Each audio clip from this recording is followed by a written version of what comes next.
Tracy. Welcome to the Pink Light with Pam and Tracy. Today, well, Tracy's been telling me we want to vodcast with her as much as possible, of course.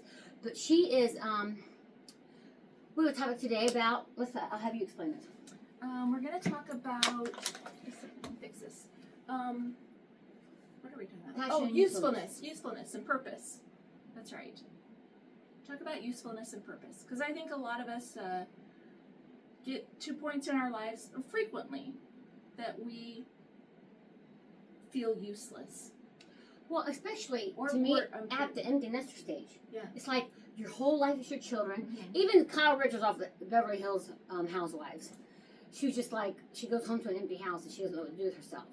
And here she is, she's famous, she has movies, she's a celebrity, but I'm just like, so it's not unnatural to think that way. And I didn't really go through an empty nester stage so much because my kids have done so well. I shouldn't say that because kids can do well or not well. I just think I was doing it, so I don't know. I don't know why I didn't go through that empty nester stage per se, but I would say that mine was more like, now what? Now what do I do? And also my kids live close by, I think that helps.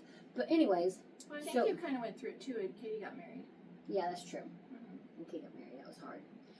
Only because we were such together all the time, and she was young and everything. But the point is I feel like you do have almost like a second life. Mm-hmm. And trying to find what that is, you don't want to spend too much time like wishing. What do you think? Well, I think also in your whole life, so for me, the second oldest of 8 children, and so I always had a baby. Same for you. We grew up having children around us, and then getting married, and then I had my babies pretty quickly, and I have 6 children, and there's some spaces between a couple of them, and so when my last one graduated last year, and even a little bit before, I just was like, what do I do now? Like, who am I? Where am I going? You know, it was actually really hard. I think we're still working on it. Yeah, I think. And at some points, I was even like, where is my worth here? Like, what do I do next? Because you're not solving kid problems all day long. What is going on? Yeah, and then I have wonderful children, and so my youngest has 5 older siblings, and I'm like, they're very smart. They can answer her questions that she needs. She doesn't really need to turn to me. My husband, maybe he could find somebody, that's not as contrary as me. Like I was like going through all this stuff. It wasn't suicidal. I'm not suicidal, but I did feel like, what am I doing?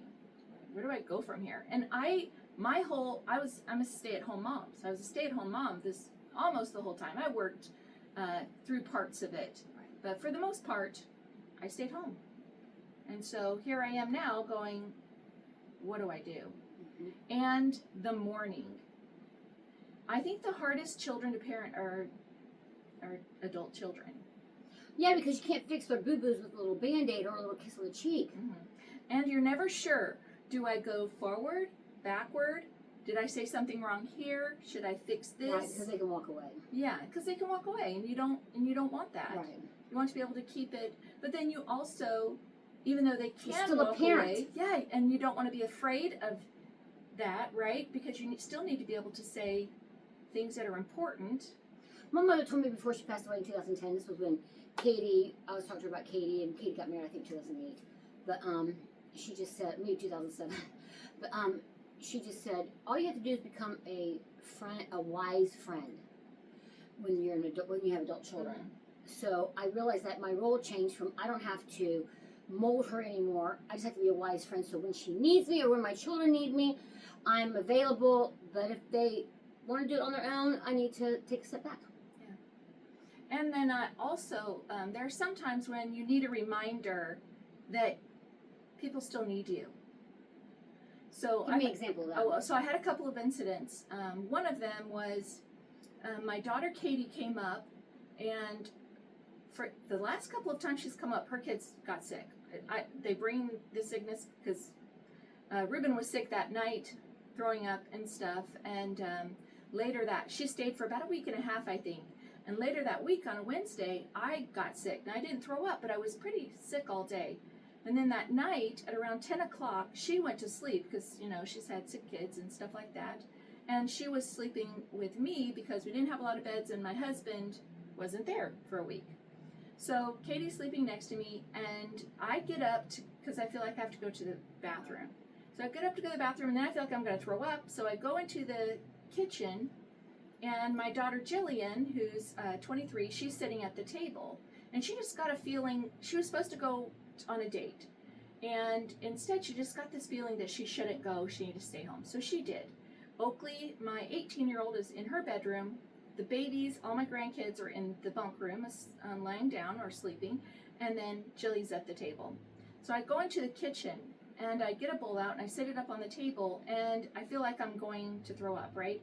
And you know that feeling, like you can't say anything, you're just kind of Focused on. Yeah, you can't even hear, kind of. Right. And I guess Jillian was talking to me. And I didn't really hear or comprehend what she was saying, or I was focused. Anyway, so she comes around to behind me, and I guess I start to slump. I black out, and I start to slump, and she comes forward and grabs me and lays me down on the ground. And I'm not able to communicate because I'm still having that pressure in my head to throw up, It's right? kind of scary. Yeah, so and my eyes are open, and she starts yelling for Katie. Because our AC is pretty loud in front of Oakley's door, so she didn't think Oakley could hear her, so she's yelling for Katie. Katie comes running in, and Jillian yells, "You need to get your phone, we need to call 911. Oakley, Katie... When the heck was this, Tracy? This was like a month ago. I have no idea about this, and I know everything. So Katie turns to leave. Oakley comes in at that time, and she sees what's happening, and she's starting to dial on her phone, 911, and all of that. And I could tell by her hands that she was shaking. Jillian was upset. I could tell by her voice she was very alarmed about what was going on. Katie comes back with her phone, sees that Oakley is calling 911, and Oakley starts talking to them. And then I turn over and I start to throw up. And she gets a bowl, and I finish throwing up. But so I hear them. I hear Oakley putting all my numbers in. It says my name and stuff like that. So the perspective, though, of my daughters are Jillian thinks I might be dead. Right. Because my eyes weren't blinking. Like, I was just staring. I didn't understand. I knew they were afraid, which was bothering me. But I didn't know her perspective. So she thought I was dead. And she wasn't sure. So just when she leans to go feel my throat, I start to blink, and she gets this relief that I'm not dead. And Katie comes in. She at first, when she heard Jillian, thought it was one of her kids, but she just barely left them. So she comes in, she sees that it's me. She takes off to get her phone. Oakley comes in and sees Katie's taken off. She thinks a burglar's there. So she runs in to see what's going on and sees me there, and she starts to give all the information and all of that. And then So all of them had different perspectives. Yes, and the concluding perspective was Katie said, "Mom, I have never been so scared in my entire life."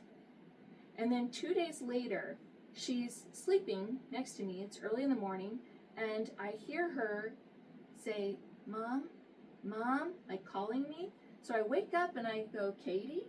And Katie's my oldest. She's 32 and she has 5 children. And I turn and I go, "Katie?" And Katie's like, "Mom?" And I hear her say it like 3 more times. Like, she's kind of like, "Mom," asking for me. And I realize she's sleeping. Like, she said she thought about it the whole week, thinking about losing me, And I realized, yes, people can do without me. I've had people pass away. You can, but they do leave a hole. Like, you're important. Like, I remember one time when you came and you were very distressed in 2010, just the idea that you still lived brought peace to my heart. Like, She somewhere would in sit this by my world. bed. She goes, "I just need to know, Pam, that you are alive and well on this earth." Because I was having a little bit of a nervous breakdown in 2010.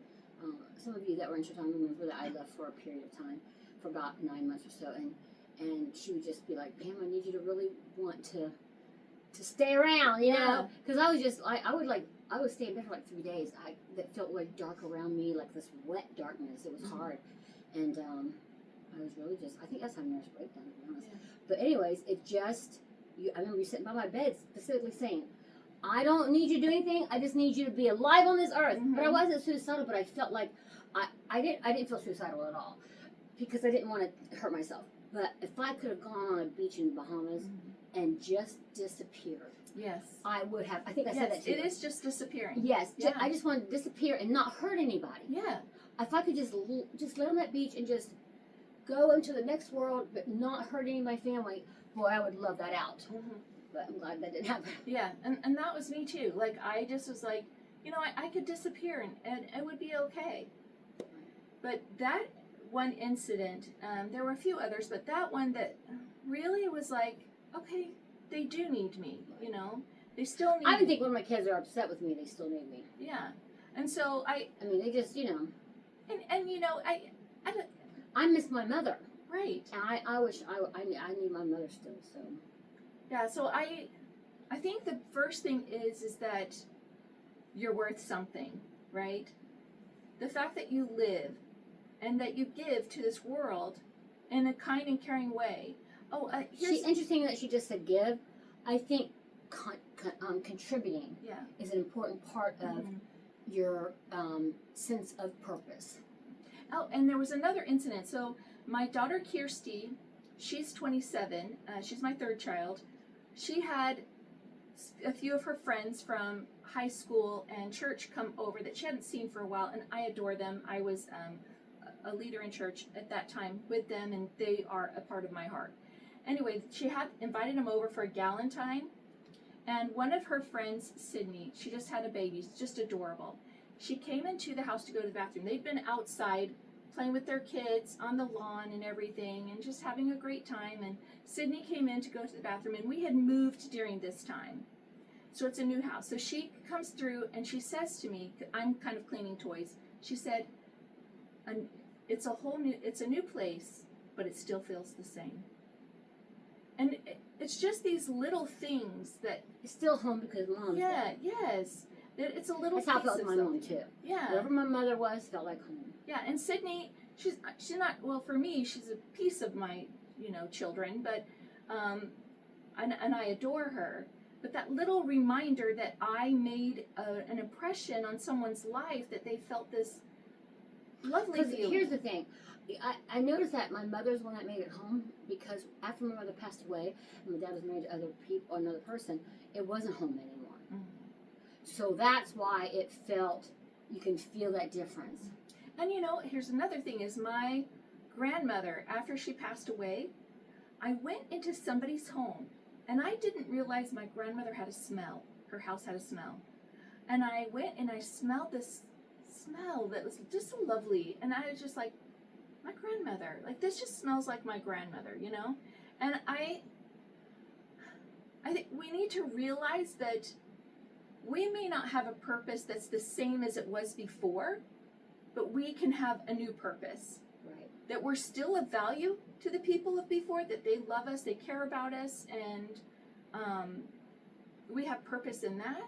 I was telling my brother Paul about it, and he goes, that would be horrible if anything happened to you, and all my siblings. I'm very close to my siblings. I don't know if anything horrible would happen if anything happened to me. Not in a weird way, but I think my kids and all of them will be fine. Well, we're all fine after Scott died, but Right. do we want that? No, but I'm just saying I don't think it'd be as traumatic, to be honest. I think so. I don't think so. Oh. That's weird, isn't it? I think I'm important to my kids to a certain degree, but I don't think they'd be too concerned, really. Maybe Donna. I think you're more Michael. important than you think you are. I don't know. Yeah, that's because that's what I was thinking too. Yeah, I don't know. Yeah, I wasn't Yes, really I know. sure. She said something about a smell. What's funny is I've been wearing a Victoria's Secret Angel Heavenly, or not Angel Heavenly, for decades, 2 decades. And whenever somebody comes back around or hasn't been in shit home for a while or hasn't seen me in a while, and they smell Heavenly, they're like, "Oh, I remember you smell like this." So I thought that was kind of funny because there is a smell. Yeah. People have a smell. Yeah, you're associated with it. Yeah, Michael's grandmother, They opened a box and it was her stuff that had been in a box. Opened it up, smelled just like her house, and she's not been around for 10 years. So what do you do to find purpose? I think I'm still discovering that. And I think the purpose of this podcast, or whatever you want to call this podcast, is just to say that we feel it. Right. Because we're still figuring out. And I'm going to tell you what, I appreciate y'all listening, because it gives me a sense of purpose too. Like, I turned 60 this year, and I have decided that even though I don't know really how to vodcast, and there's so many things I need to improve on, I just can't pay attention to how good or bad I am at something, because then I won't do it. I just have to, but it gives me a little bit of purpose, because I feel like I have something to share, even if I'm not perfect at doing it myself right now. It's just that you can't live on this earth almost 60 years and not learn a thing or two. Yeah. Or at least what we think we learned from, and hope that other people will. And I don't think my answers are the answers for everybody. I just think No. it worked for me at one time, and I'm still having to put, you know what these podcasts are? It's almost like they reteach me things I knew. Yeah. It's kind of weird. It's It's almost true. like for me Yeah. to re-implement things into my life. Well, and I also think as we grow older and we go through these discomforts, we learn line upon line. And so these same Line things will upon come. line, precept upon precept, which means things come in an order, and you can't jump to, well, same thing with losing weight. You can't jump from 360 to 129. You know what I mean? Yeah. You have to go line upon line. You have to take each step to get there. And sometimes your brain has to catch up, right? Your brain, absolutely. Yeah. And so, I mean, for me, my kids are gone, so now what is my purpose? Well, I got to find it, because I Well, still who do you know belong. who's found purpose? Who's an example of finding their second life, their second wind of contributing to the world? Oh, you know what's interesting? This actually came to me when you were talking.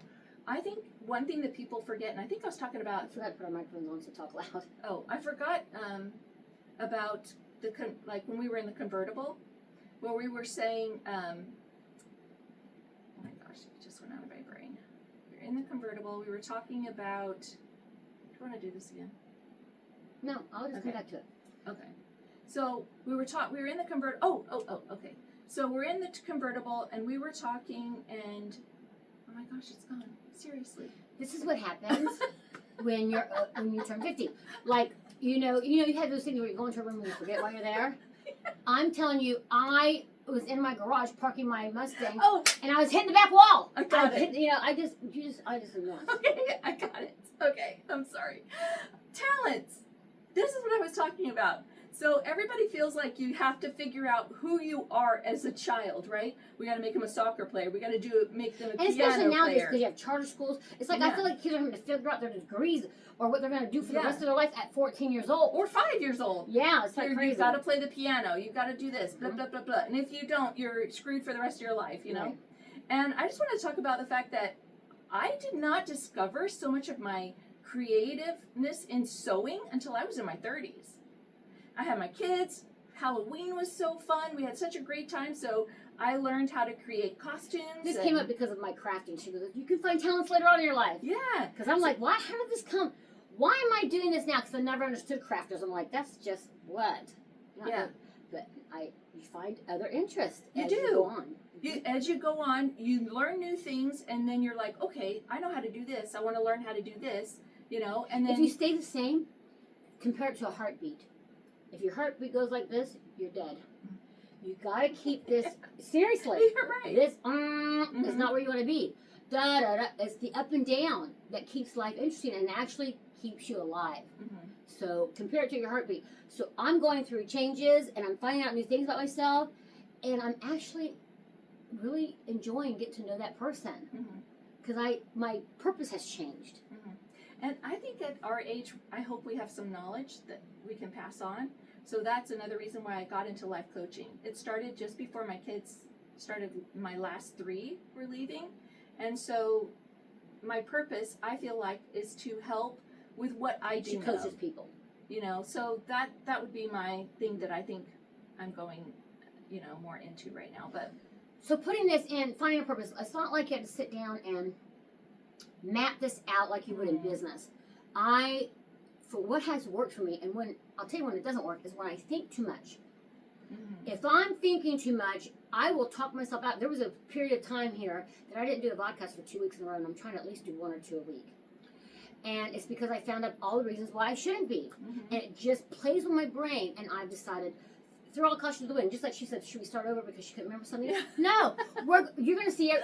We're not editing. You know, Chuck Sanford said to me one time. He goes, you know, so you got to edit, and I'm like, no, I haven't been editing at all. Yeah.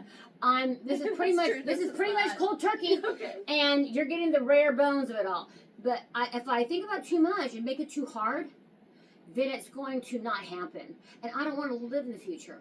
Happiness is in the present. Mm-hmm. You know, anxiety. If you live in the future, you have anxiety or stress. If you live in the past, you have anxiety and stress. I forget how they worded that, but it's true. The only time you can be happy is actually in the present. And so I'm having to learn how to be more present. And I think crafting does that for me. But it can be anything. I play the piano. I love to sing and play the piano. You know, but living right now. That's why I like to get dressed up during the day too, because I want to feel good now. I don't want to have to just get dressed up to go to dinner, you know. I want to feel good as I go along on this, what if you want to call it a journey. People use that word a lot. But for finding my purpose is, I want to be a great Nana and fun Nana. I want to be wise for my children if they need me. I want to have wisdom. I want to have fun with my husband. I want to laugh. I don't think we have to stop laughing or pranking each other. I was talking to Tracy yesterday. I'm like, we should prank our kids and do something fun. What's wrong with that? There's nothing wrong with that. You know, but finding what gets me up in the morning. And I think I've actually found it recently. That I just love, and even talking to y'all, I really appreciate you tuning in, because I feel such a purpose in reconnecting. I almost like the reconnecting more of people I've taught before and stuff, because I'm hearing from you, and I really appreciate it. I love it so much. But I think having purpose in your life, in all stages of your life, but it seems to be particular. It's easy to find your purpose when you're busy, because the busy kind of throws your purpose at you.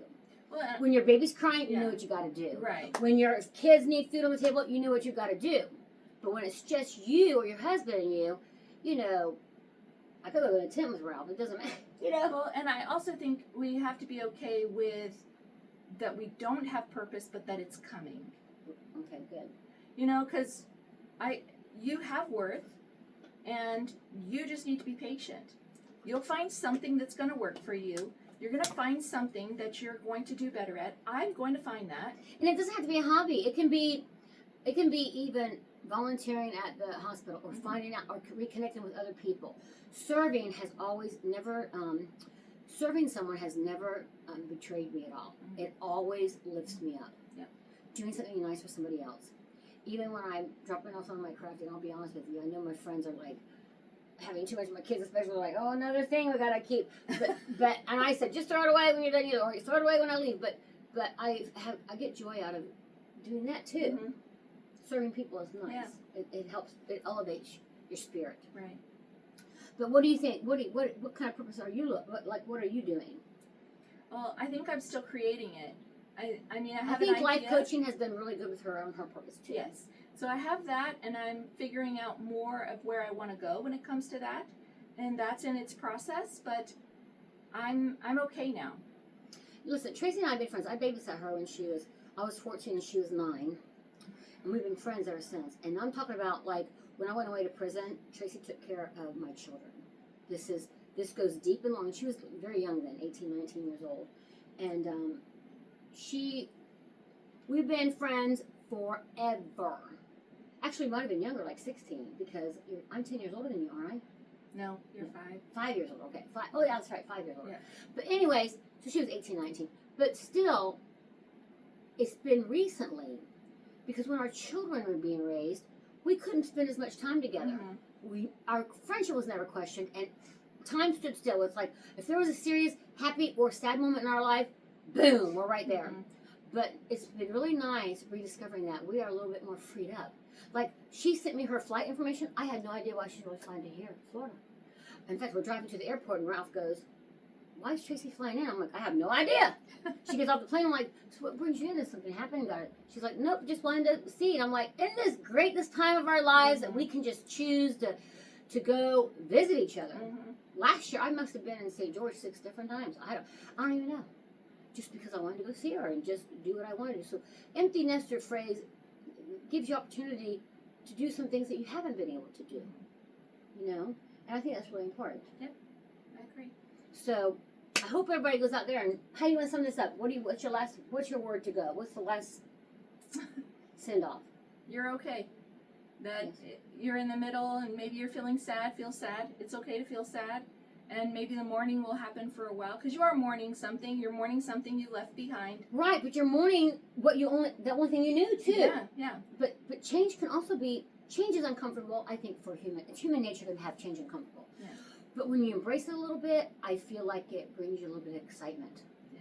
And it'll be okay. Right. Yeah. That's true. Don't put so much pressure on yourself, really. It'll come. Yeah. Okay. Thank y'all. Have a good day and hope that y'all tune in. Okay, bye.